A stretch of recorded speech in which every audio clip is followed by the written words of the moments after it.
All right, well, listen, I think we'll go ahead and get started this morning. Good morning to everyone, and thank you for joining the Adult Forum today. And I appreciate the opportunity to share with you the proposed updates to the Trinity Constitution, Bylaws, and Continuing Resolutions for 2021. The Council and I both believe that it's important to have a format like this to provide the opportunity for any congregation members to ask for any clarification, to give your thoughts or suggestions. So there's input opportunities from the congregation. And any new suggestions, thoughts, or ideas that come from this meeting today, I will forward to the council meeting on January 17th. That would be next Sunday, which would then precede the annual meeting, January 24th, when these updated Constitution bylaws go to the congregation for the vote. So again, thank you for being here this morning. Leslie, if we could have the next slide. So what was the purpose of updating the Constitution and the bylaws at this time when we just approved an update last year at the January 2020 meeting? What we did as the leadership for 2020 came in, and the council, we wanted to take a good look at the Constitution bylaws to understand our roles and responsibilities. And in doing so, identified some opportunities for further refinement of the Constitution and bylaws. Certainly, I want to thank, and the council thanks Mike Schuritz and the council that worked very hard on these in 2019 to come up with the most recent version, because that was a major update for Trinity. And a lot of the changes that are in the current version are pretty much refinements or further organization changes, but there's really not a lot of major substantive changes, a few changes that we'll review today, but mostly it's refinement. When we look at the bylaws for Trinity, they're based upon the ELCA, which ELCA has their own bylaws, and then the ELCA has some great resources for congregation bylaws. They actually produce a document called the Model Constitution for Congregations of the ELCA. And that's what was used in 2019 to revise them, and that's what we used at this time. The ELCA updates their model documents every 3 years. So, and they finished their most recent work in 2019. So when the Trinity Council and Mike were looking to update the Constitution in 2019, they were actually using the current version of the ELCA, which was the 2016 model Constitution. So following their completion of that work, the ELCA had a more updated version. So this work looked at updating the Trinity Constitution based upon that updated version from the ELCA, which is 2019. So obviously this is a iterative cyclical process, and as the ELCA updates theirs again in the next year or two, Trinity will probably be making some adjustments there. But that was one of the key pieces. And then as we were going through our document, our Constitution and bylaws, we did identify some opportunities with our committees chapter. We did identify some opportunities to simplify the nominating committee section. And then the ELCA has also provided us some very, very good guidelines and suggestions for how to manage the financial responsibilities and stewardship responsibilities of a congregation. And we felt that it was in order to meet some of those obligations and use some of that information, we needed to re-implement the Finance Committee for Trinity going forward in 2021. And there'll be more details on that coming. And then there was also a number of identified just typos and some organizational things that were rather simple matters. But that was the main reason we wanted to update the document this year compared to last year. Next slide. It was also important to define a process. So what are the steps we're going to go through to ensure we're getting appropriate feedback from the congregation, that we're going through the appropriate steps. So we developed this approval process. And as you can see, this work started 10 months ago. So to get to where we are today has taken 10 months of work and review by many committees and many people.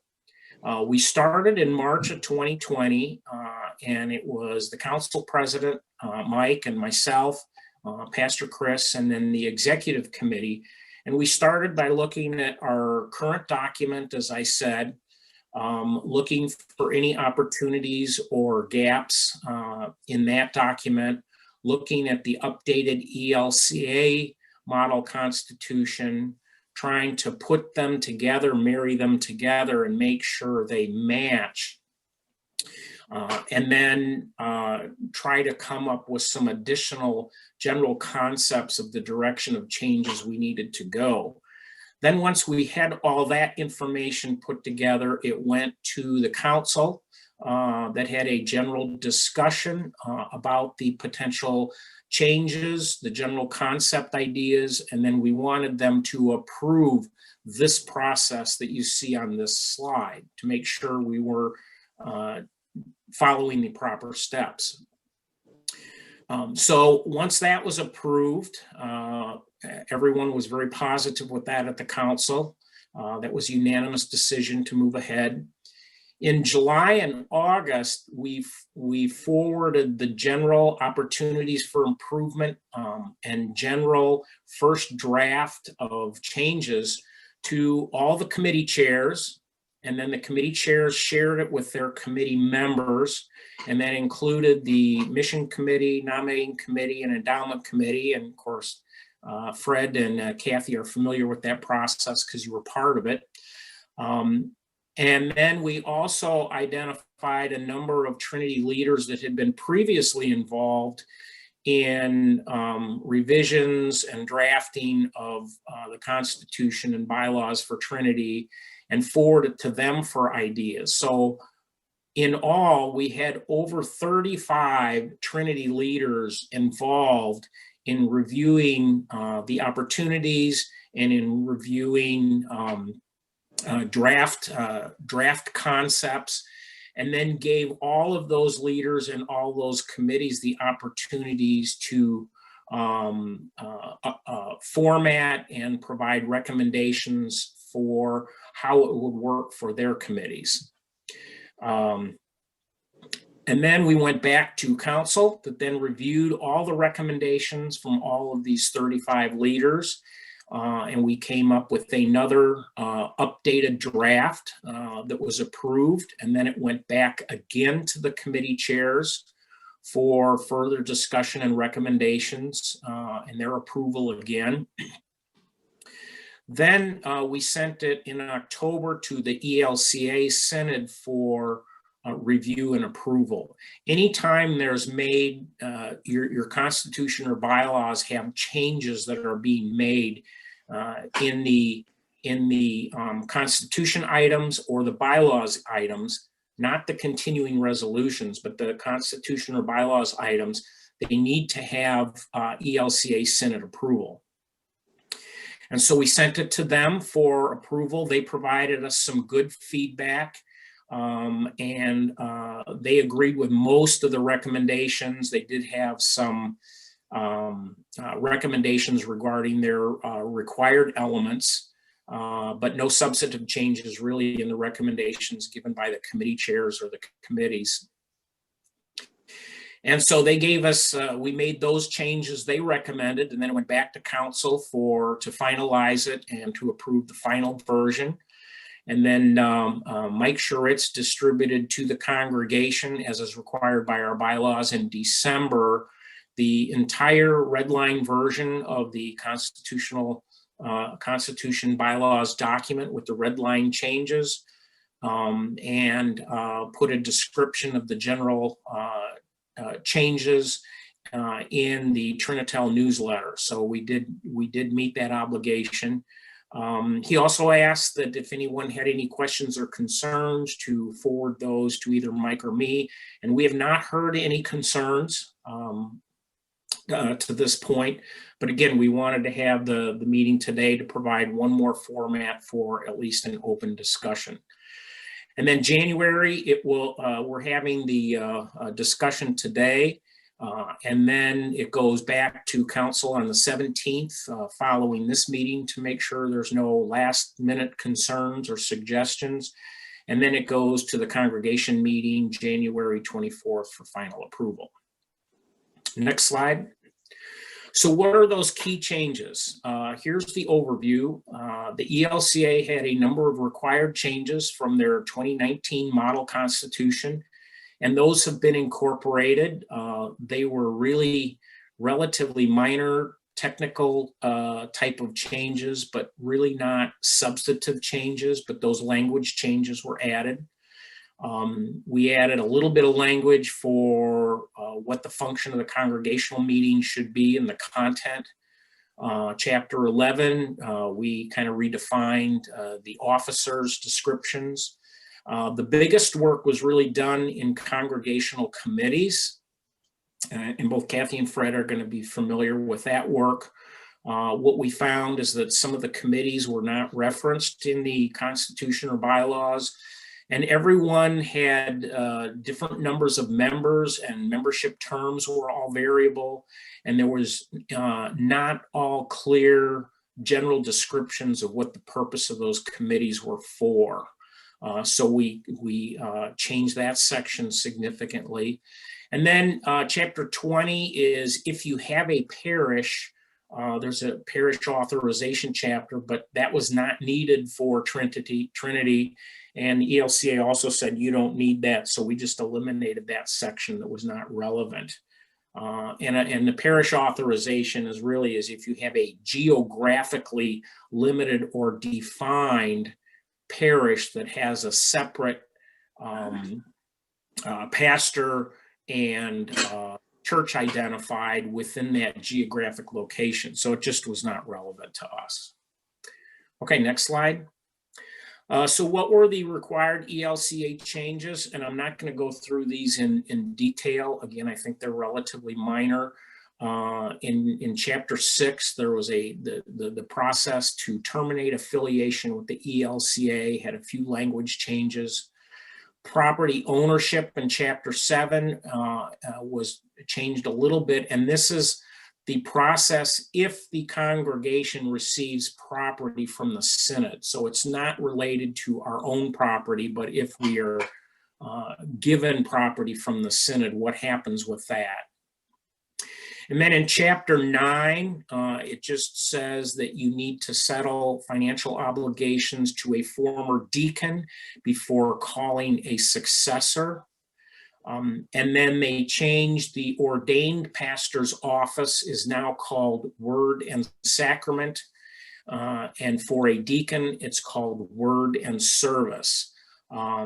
Pastor Chris is in total agreement with this. He's had multiple conversations with the ELCA and our Synod Bishop, Candia, and he's very comfortable and feels this is an appropriate change. And then the Trinity Council reviewed all these recommended changes from the ELCA, did not believe they were substantive, and approved those changes. Next slide, please. So the one change for chapter 10 in the congregational meeting, we added a continuing resolution that just describes key agenda items that must be done at the congregation meeting. And I think this has historically always been done, but we felt it was important just to identify these key functions. And of course, the first is review and approval of the annual budget. The next is to review and approve any constitution, bylaws, changes or updates, if there are any. And then election of congregation officers, committee members, or Senate representatives. So this is nothing new. It's just defining a specific key functions of the congregational meeting that we felt needed to be there. Next slide. With the officers, again, these are not substantive changes. When it came to chapter 11 that describes the officers, we moved the description of their terms under the actual officer title. So we did not change the content, but previously the nominating committee in the section under the nominating committee had all the definitions of the officer's terms, and we felt that that was kind of confusing because it really wasn't part of the process of what the nominating committee needed to do. It was a description of the officer role and title. So we simply moved to clean it up and clean it up for the nominating committee section. We simply moved all those descriptions of terms from the previous chapter 13, we moved them into chapter 11. The one change we did do under the treasurer, this was at the recommendation of the ELCA, and functionally, this is how Trinity has operated for 4 years of service. And that's the treasurer serve as the financial officer of the congregation. And this is managing the budget, managing the monthly expenses. The bookkeeper actually works closely with the treasurer, and that's included in the treasurer's job description. So we felt that was reflective of the work that our treasurer is currently doing and thought that was a good addition. So that was added to the treasurer job description. Next, please. This is the biggest change section, and Kathy and Fred were aware of this because you helped us draft your sections. But what we found in chapter 13 is some of the committees that are key to Trinity's work, such as the mission committee and the endowment committee, were not clearly identified as key committees in the congregational organizational structure, chapter 13.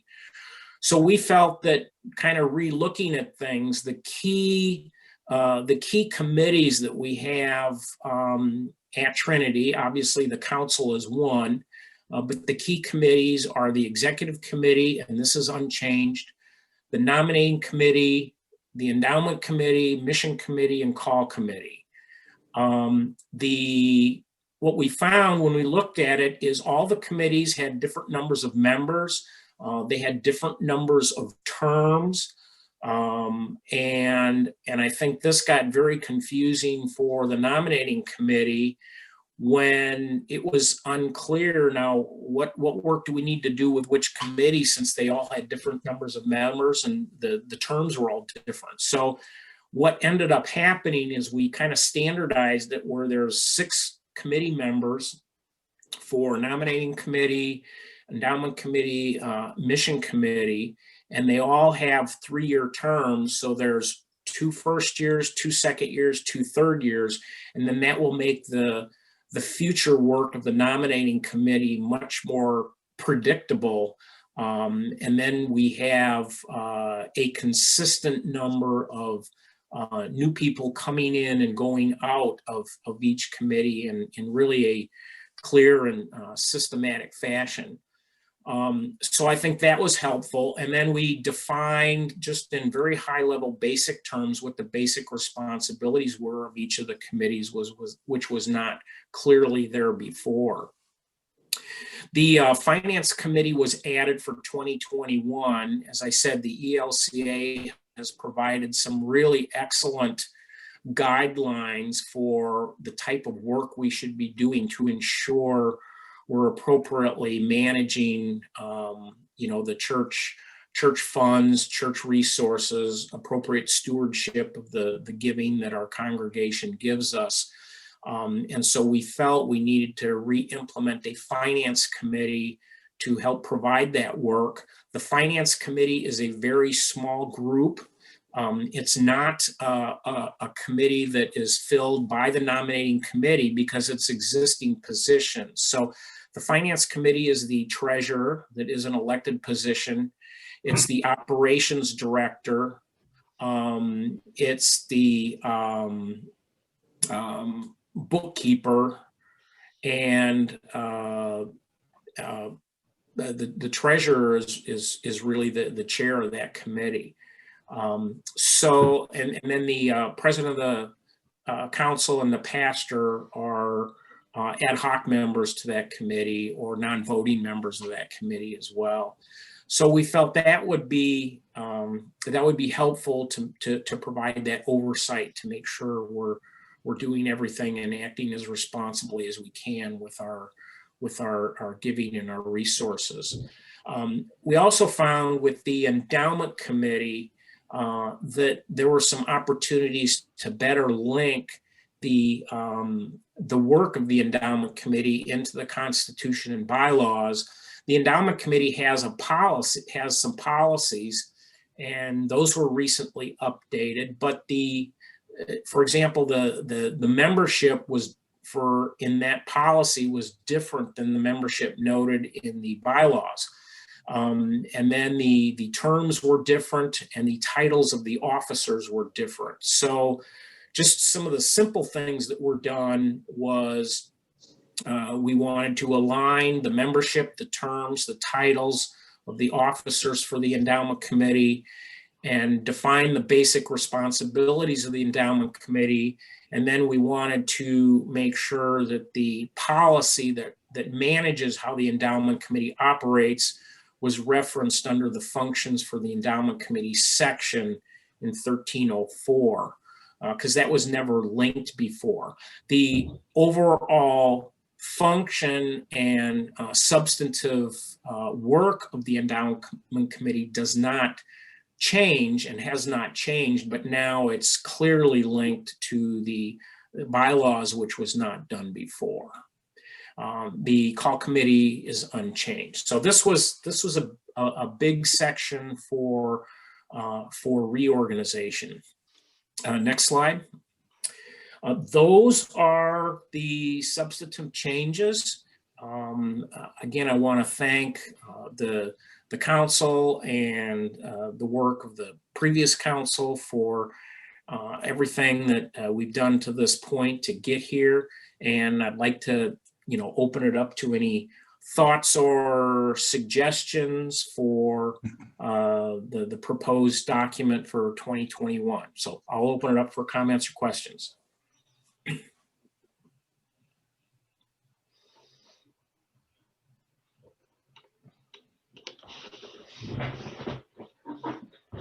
Kevin? Yes. It's Fred, and I'll just offer a thought because, as you mentioned, in my role as a member of the nominating committee, I did spend a considerable amount of time with the committee reviewing the changes that relate to the description and functioning of that committee. And we spent considerable time amongst the five of us reviewing the material, and I think the revisions that are being recommended are a significant improvement for the nominating committee itself and for the work that it does in recruiting candidates for other vacancies. So it was work that we invested heavily in and very much appreciate where we're at and recommend its approval. Thank you, Fred. Appreciate it. Appreciate your work and your committee's work too. Kathy, any thoughts? No, really. I think to a certain extent echo what Fred said. The mission team appreciates being I don't know if you want to call it officially recognized or whatever, you know, in the Constitution. But I think it making it you know, a standing committee in the Constitution, and then setting up the terms and so on, I think will assist the committee in, you know, in furthering excuse me, furthering the work that it does. We also appreciated the, you know, the ability to review suggestions and the, you know, the conversation via email, you know, that we had about the updates and so on. And Right. yeah, I think it's a good add to the Constitution. So Great. Thank you. Anyone else have any thoughts or comments or suggestions? Hey, Kevin, this is Steve. I just Yes. wanted to say that and acknowledge the work and the bravery of Mike Sherritts to get launched this mission to bring together these documents, and then acknowledge you for spearheading, you know, getting it to the finish line, as you know, as well as all the council members and the nominating committee and everybody else that's been involved. I think this is a really good document. Thank you, It was Steve. kind of confusing because there were a lot of separate pieces before that have really been brought together, or some pieces that weren't even really defined very well, that are now, we have a clearer picture. So thanks. Great. Well, thank you very much. Thanks for your help on this too, Steve. Hey, I'm going to jump in on that, Steve. That's a very, very appropriate comment. When any of us think about redoing bylaws and constitutions, it's akin to, would you like to have a toothache or just have another colonoscopy? And it's kind of like, which of those two would you prefer? And so Mike Sherritts is very courageous to have undertaken it, and he, the council, and Kevin are to be complimented. Yeah. Thank you very much. Thank you very much. One other comment. I see Jeff Hafferkamp is part of the discussion. Jeff, are you there? Yes, I am. And I was just, Fred, just going to echo what you just said. Good job by everybody, you know, Steve and Kevin and you know, everybody, you know, Mike, goodness. So thank you. Thank you for the work. I know it goes unsung, but you guys did a great job, and just continuing to update us. It'll serve us well. I love pulling the endowment in better because that's starting to get some critical mass, and it makes a lot of sense. So Yeah. Wonderful. Cool. Great. All right. Any other comments or suggestions? Just one comment. Yes. Let it be shown on the record that I am a better walleye fisherman than Jeff Hafferkamp. I want that just noted for the record. Yeah, All right. well, I don't think we can make that a continuous. Jeff, do you have any report to that, or? He may have a certificate, but I have a T-shirt. yeah, well, okay. We'll talk about that when we all can be face to face, and I'll expose the real truth here. So. All right. Well, listen, thanks everybody for your time this morning. I appreciate your feedback, and I will take your thoughts to, like I said, to the council meeting on the 17th, and appreciate your participation in the upcoming annual meeting and voting on this Constitution and bylaws, as well as the other things. And if anyone has any questions or further comments prior to those two meetings, feel free to contact the Trinity office and ask to forward any questions or comments to me, and I'll be happy to get back to anyone. Lastly, I'd just like to thank Leslie Steinmeier. Leslie helped me put together these great slides, and she managed this Zoom conference. She's become an incredible expert and valuable resource to Trinity for all the work she does with all of her Zoom meetings. So thanks to Leslie for helping with this as well. Absolutely. yeah, thanks, Leslie. Thanks to all everybody. of you for all you've done. Yeah. Thanks, everybody. Have a good rest of the weekend. Okay. Thank you. Take care. Bye-bye.